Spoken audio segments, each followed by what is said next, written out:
Welcome back. So it seems that some of you have got too many onions at home. That's right, I've been contacted by someone telling me, I've got plenty of onions, more than a kilo, what am I going to do with it? Well, the best thing you can do in this case is to make, of course, an onion tart. This is the recipe we're going to do today. It's called sometimes the tart cauchoise, and the particularity of this tart is that it is made with lots of caramelized onion, a bit of savory custard, and on top of that, you're going to be able to reuse all the leftover meat from 1 or 2 days before.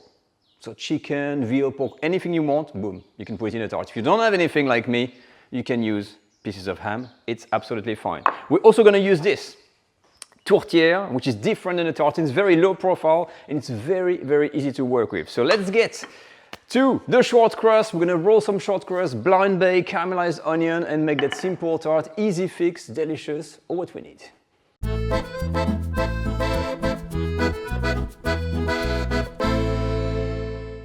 So let's make an onion tart, and just as a reminder, if you're looking at recipes that use lots of onion, of course the onion soup is going to be number 1 and that is the number 2. Mise en place, all what you need is here. You'll find everything in the video description. I've made the short crust already, it's ready to go, and I've sliced the onions. This is the most important, you have to thinly slice the onion. I'm using a food processor with a blade like this, 2 millimeters, so they are all the same, and onions are very tough to cook. Okay, a lot of people don't cook properly onions. The minimum amount of time they need to cook is 15 minutes, and it's not uncommon if you want to cook them properly. It might take 30 minutes for a large amount like this, okay? Once you cut them, there's another thing I want to show you is this. These cards, the hard end of the onions, especially when you're using a food processor. So I'm cutting with a knife first all the hard bits, and I'm ending up with this nice kind of fluffy onions. Why do I have got this here? Because I'm going to try to use this at the top for a decoration. All right, and now let's start. We are going to start immediately by cooking the onions. A good amount of butter in there that we're going to melt, and you're also going to preheat your oven right now at 200 degrees Celsius, which is about 400 degrees Fahrenheit. Once the butter is melted, we're going to add the onions. Now, on a high heat, I'm going to add all of the onion in. All the onions are in. A good grain of salt and pepper. Now, one thing to remember about onion, it looks like a lot, okay, but they will reduce greatly.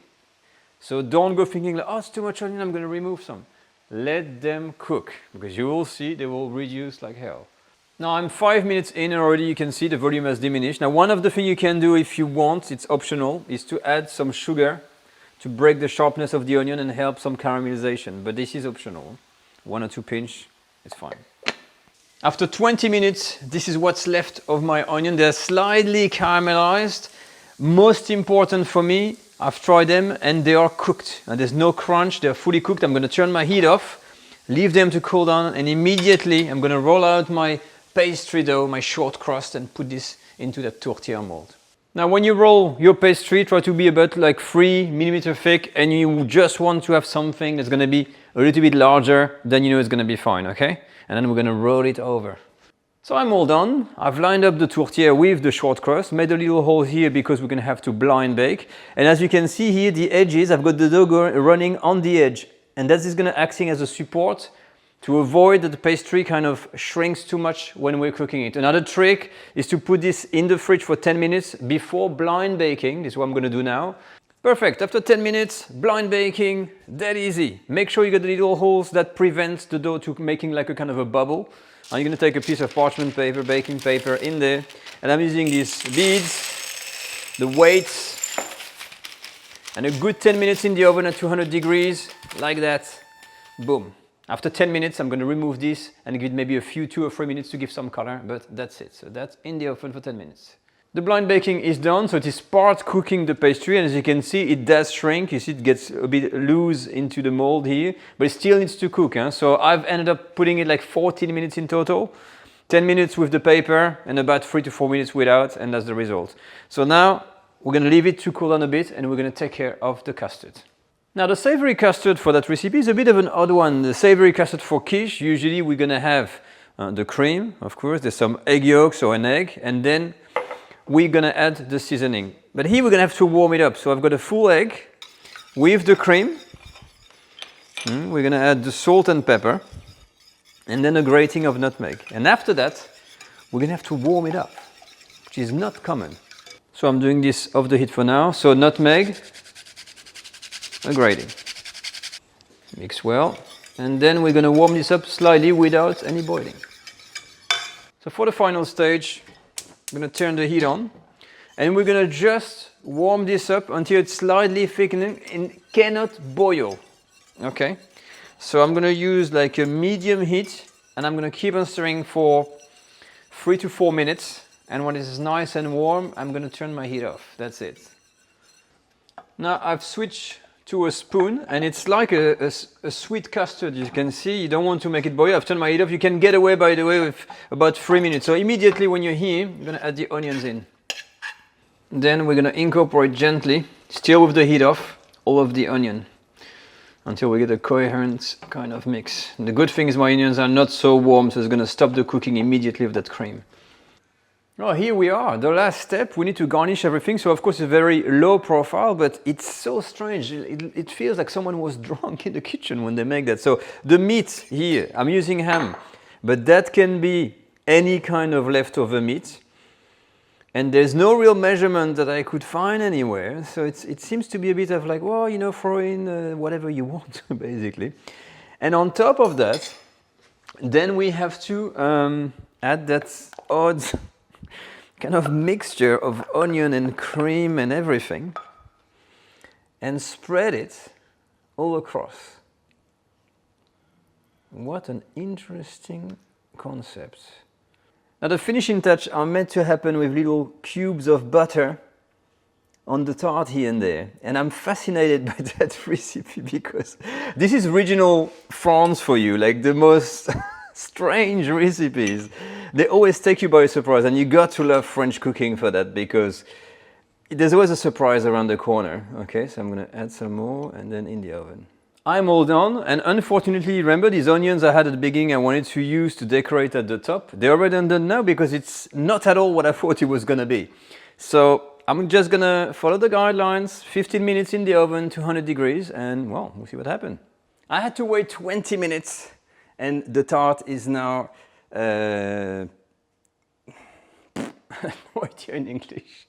Gratiné in French, hein, la tarte à l'oignon, elle est bien gratinée. It's got a nice brown color on top that looks good. Can't remember the word. Any French there help me out, but comment section, sorry for this. But no, it looks good. I think it's cooked. I wonder how it is inside. So we're gonna have to leave it to cool down a little bit. I don't think it's meant to be eaten cold at all. I think lukewarm is gonna be the way to go. So I'm just gonna wait 10, 15 minutes or something, and then we're gonna try it out. Now finally, we can open this special tart. Okay, so remember the onion tart, there's meat inside, tarte cauchoise, and I wanted to try that special. Look at this, with the special, it's good. It's serrated with these very small kind of teeth. So, ooh, this is the first thing. The dough is very fragile. The whole thing is fragile. Okay. Can I take it out? Yes. Okay. Now, I don't know if you can see. It doesn't look like, it looks quite buttery. So I'm going to take that piece and bite into it. Oh, the onion flavor is intense. It's really like a big mouthful of caramelized onion. But the great thing, the pastry, you know, the crust, that's really kind of embellished the whole thing, because otherwise it's a bit too much, just the onions, but I don't even feel the meat. I think ham is a bit light. I would see this with maybe some leftover grilled chicken or maybe some veal, something a bit more meaty. That would be absolutely beautiful, but it works. Wow. Wow, that completes the video, but what an experience. I've never tried a tarte cauchoise, all the caramelized onion with the meat, and the meat is really like a bit surprise, and nuggets, you bite into it and it really adds a layer of flavor. It is quite something. Definitely have this with a dry white wine, maybe a rosé to cut for the fat, and do not overdo the butter. But away from that, if you have any question, use the comment section. If you want to follow me, you can use Facebook, you can become a Patreon supporters on the Patreon page, link in the video description, and of course, as always, the picture on Instagram of the new hashtag, my French dish. Show me what you make, and the culinary school for anybody who's interested to learn more about French cooking. I'll see you all next time, and sorry about that mishap with the French word. If you know the word gratiner in English, let me know. Take care all. Bye bye.